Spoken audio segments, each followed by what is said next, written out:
Pierre, que les papistes mettent à leur tête et appellent le prince des apôtres, ce qu'ils ne trouvent nulle part dans l'Écriture, dit en 1 Pierre 5, 1-3, « Les anciens ou prêtres qui sont parmi vous, je les exhorte, moi un co-prêtre, etc., paissez le troupeau de brebis de Christ qui vous a été confié, veillant sur lui sans contrainte, mais volontairement, non en le méprisant cupidement, mais d'un caractère bien disposé, pas non plus en dominant rudement ou durement les parts, entendez de Dieu, mais vous devez être un exemple pour le troupeau. » Ces paroles de Pierre interdisent toute domination aux prêtres et prétendus ecclésiastiques et sont parfaitement claires selon ma compréhension de ces quelques paroles.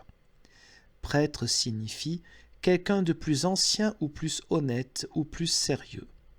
C'est donc ce que doivent être les prêtres. C'est pourquoi Pierre ne s'intitule lui-même que co-prêtre, et non supérieur ou pape. Ensuite, il enjoint de faire paître les brebis. Le seul office des prêtres est de les faire paître. Ensuite, il enjoint de veiller sur elles, c'est-à-dire d'être évêque, car l'évêque n'est rien d'autre qu'un veilleur.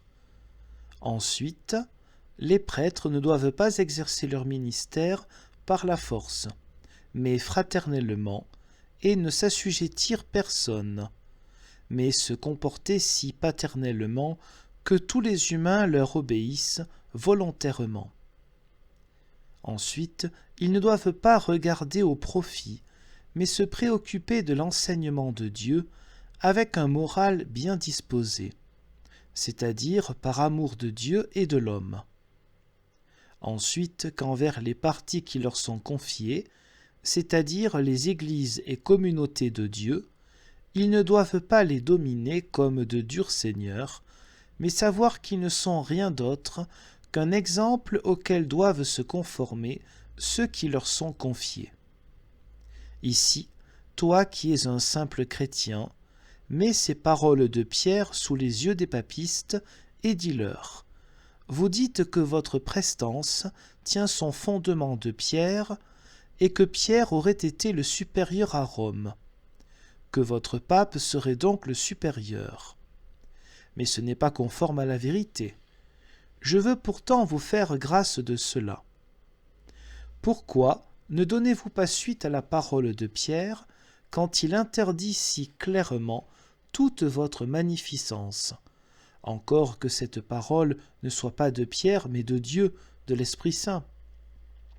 Si Pierre est le fondateur de votre siège, pourquoi ne prenez-vous pas garde à ces paroles? Regarde comme la papauté est si bien fondée. Elle l'est en effet sur sa propre fourberie, en méprisant Dieu et ses disciples. Ces deux preuves suffisent à montrer que la prêtrise ne doit absolument pas dominer, pas même dans la fonction que Dieu lui a dévolue, mais doit être grande par son humilité et par ses mœurs chrétiennes, afin qu'on prenne exemple sur elle quant à la manière de se comporter. Par conséquent, les papistes doivent d'autant moins dominer de manière séculière, comme c'est aussi indiqué plus haut. C'est pourquoi je vais passer rapidement cela en revue. Luc 12, 13-14. Quelqu'un dans le peuple dit : « Maître, dis à mon frère de partager l'héritage avec moi. » Christ lui répondit : « Homme, qui m'a établi sur vous en juge ou répartiteur d'héritage ? » Voici que le Seigneur de toutes choses ne veut pas se mêler de l'héritage, mais renvoie le différend au juge.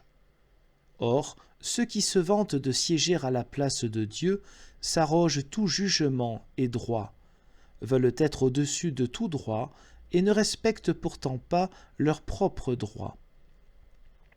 De même, lorsque les disciples, en Luc 22, 24-26, recherchaient entre eux, ils l'ont fait souvent, mais ils l'ont fait pour la dernière fois après la scène, qui parmi eux était le plus grand ou le plus digne. Christ leur dit : les rois des païens ou des peuples les dominent, et ceux qui ont le pouvoir sur eux sont appelés bienfaiteurs. Mais vous, pas ainsi.